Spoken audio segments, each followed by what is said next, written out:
दोस्तों, राधा चंदा के पति का पिटाई कर दी, वो भी उनके स्टूडियो में घुस के। इतना हिम्मत राधा को कैसे हुआ, कौन दिया? तो दोस्तों, आप लोग को खुद मालूम है, देखे होंगे चंदा भाभी के वीडियो में, राधा राज के पति राधा राज से झगड़ा करके चंदा भाभी के साथ रील बना रहे थे और उनके ही साथ रह रहे थे। राधा राज न ही सिंदूर लगाती थी, न ही बिंदी, न ही मंगलसूत्र, न ही बिछुआ। इतना ज़्यादा पति और पत्नी में झगड़ा हो गया था। झगड़ा करके राधा राज के पति चंदा भौजी के साथ रह रहे थे। दोस्तों, मेन जगह यही सब है झगड़ा का, और यही सब की वजह से राधा का हिम्मत बना। अगर दोस्तों राधा का पति चंदा के स्टूडियो में ना रहते तो राधा इतना हिम्मत नहीं दिखा पाती। राधा गई थी अपने पति की वजह से। दोस्तों, अगर चंदा भौजी का पति अगर राधा के घर पे रहते, क्या जो काम आज राधा करके दिखाई हैं, क्या चंदा भौजी नहीं करती? जाके वो भी यही चीज़ करती, जाके लड़ झगड़ के अपने पति को लेके आती। चंदा भौजी राधा को अपना बहन मानती थी और उनका पति, ये दोनों का रिश्ता बहुत अच्छा से बहन और साली का चल रहा था। पूरा पब्लिक देख रही थी। चंदा भाभी राधा राज का अपना बहन समझ के इतना सपोर्ट करती थी कि राधा की तरफ से दूसरे को गाली तक दे देती थी, मार पीट करने को तैयार हो जाती थी। आप लोग खुद देखे होंगे।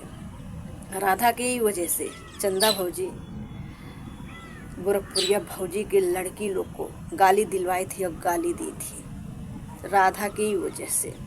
और आज दोस्तों वही राधा ऐसा कदम उठाई कि चंदा भौजी अब राधा के खिलाफ क्या क्या बोल रही हैं। राधा के गाली दी कि राधा अपने ससुर के साथ ऐसा करती, राधा की माँ ऐसी है, राधा के पति ऐसे हैं, राधा का भाई ऐसे, मतलब राधा का पूरा खानदान अश्लील हो गया है।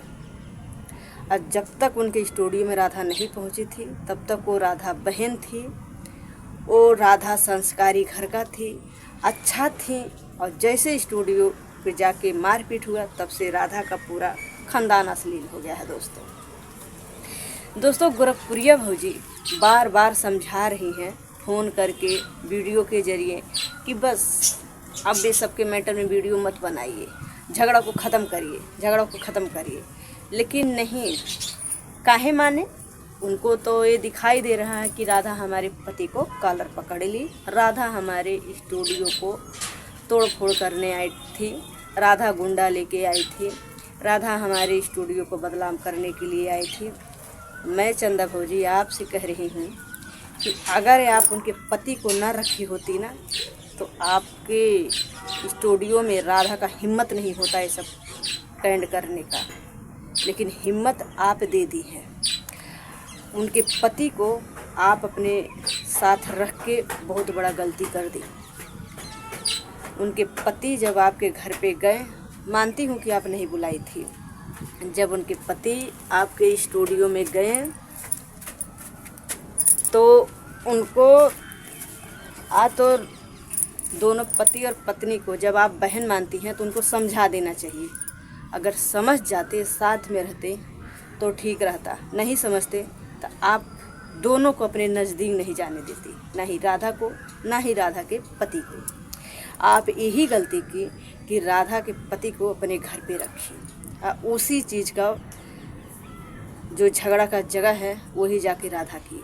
उनका पति ना होते तो आपका स्टूडियो में नहीं तोड़ फोड़ होता। और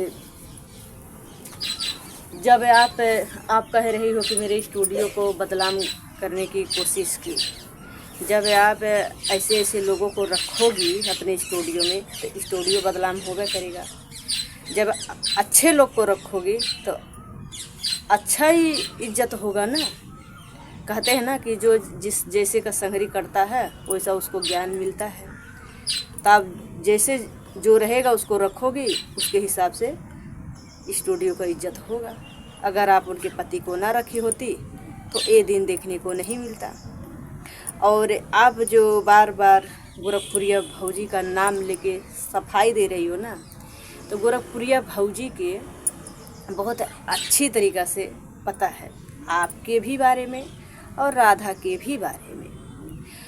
अगर राधा कितना भी कुछ करती, अगर आप समझदार होती ना चंदा भाभी, तो राधा राज के कहने पे उनके लड़की को गाली नहीं दिलवाती। समझी ना ये बात को, नहीं गाली दिलवाती। उस टाइम जब आप जो गोरखपुरिया भौजी को जब गाली दिया जा रहा था ना, गोरखपुरिया भौजी प्रेग्नेंट थी। अब प्रेग्नेंट में वो डिप्रेशन में चल गई थी। अब जिसके सियान लड़की को कोई बिना गलती का गाली देगा ना, तो माँ बाप बर्दाश्त नहीं करते हैं। अगर वही गाली आप लोग महादेव को गाली दिए होते, गोरखपुरिया भौजी को गाली दिए होते तो कुछ नहीं, लेकिन आप लोग ना उनके लड़की को गाली दे के बहुत बड़ा गलती की थी। ठीक है, जो सफाई दे रही हो ना वो सब समझती है गोरखपुरिया भौजी, लेकिन वो नहीं चाहती है कि जो रोज़ ससुरक सगरी है से तो हो महतरिया तो रही से, तो वो नहीं चाहती है कि ये सब रोज़ आके करो सोशल मीडिया पे। वो इसके लिए आप लोग को इस बारे में वीडियो बनाने से मना कर रही हैं।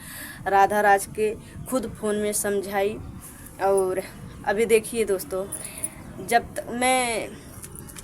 तक ये राधा राज का पति चंदा भाभी के स्टूडियो में थे, उनके साथ में रील बना रहे थे ना, तब तक उनका पति भी अच्छा थे। और जैसे अब राधा के साथ में रह रहे हैं ना, उनका पति भी बुरा हो गए, उनका पति भी बुरा हो गए हैं। जब से अब अपना परिवार संभालने लगे, अपने परिवार के साथ खुश है ना, तब से कुछ लोग और जलन कर रहे हैं और नहीं पसंद कर रहे हैं। जो लोग चाहते हैं कि ये दोनों अच्छे से रहें, खुश रहें, मिल के रहें, वही लोग पसंद कर रहे हैं। बाकी ज़्यादातर जल रहे हैं देख के कि कैसे दोनों एक हो गए, कैसे उनका पति मारे झगड़े नहीं, इतना सब कुछ होने के बाद। ये दोस्तों, जो ये प्रियंका का गोरखपुरिया भौजी से बात की थी रिकॉर्डिंग, वो मैं भी सुनी थी।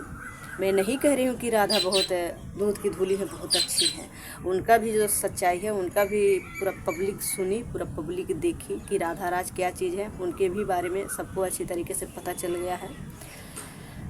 लेकिन वही चीज़ बार बार लेके झगड़ो लड़ो तो अच्छा नहीं है। अभी उस मैटर को यहीं पे लाके ख़त्म कर दो तो ठीक है। अब से ऐसे लोगों से मिलके ना रहो, दूरी बना के रहो। मैं तो चंदा भाभी से यही बार कहूँगी कि ऐसे लोगों से दूरी बना के रहोगी तो अच्छा है। दूरी बना के नहीं रहोगी तो आपका भी बदनामी होगा, आपके पति का भी बदनामी होगा और स्टूडियो को भी बदनामी होगा। एक औरत होके पति का कॉलर पकड़ लेती है ना, भले औरत नहीं मारती है, लेकिन कितना बड़ा बेइज्जती होता है, कितना बदनामी होता है कि औरत होके कॉलर पकड़ ली, औरत होके मार दी, बदनामी होता है ना। तो बदनामी से बचो, उस आदमी से दूरी बना के रहो। जब आपको उनके बारे में सब कुछ पता था तो इतना गहरा रिश्ता जोड़ने की क्या ज़रूरत थी? इतना गहरा रिश्ता नहीं जोड़ना चाहिए था ना। तो दोस्तों, आप लोग बताइएगा, मैं गलत कह रही हूँ कि सही कह रही हूँ? बहन बहन कह के, जब इनको सब पता था कि उनके बारे में कैसी है कैसी नहीं है, बहन बहन कह के, और वही बहन कहाँ तक मैटर पहुँचा दी।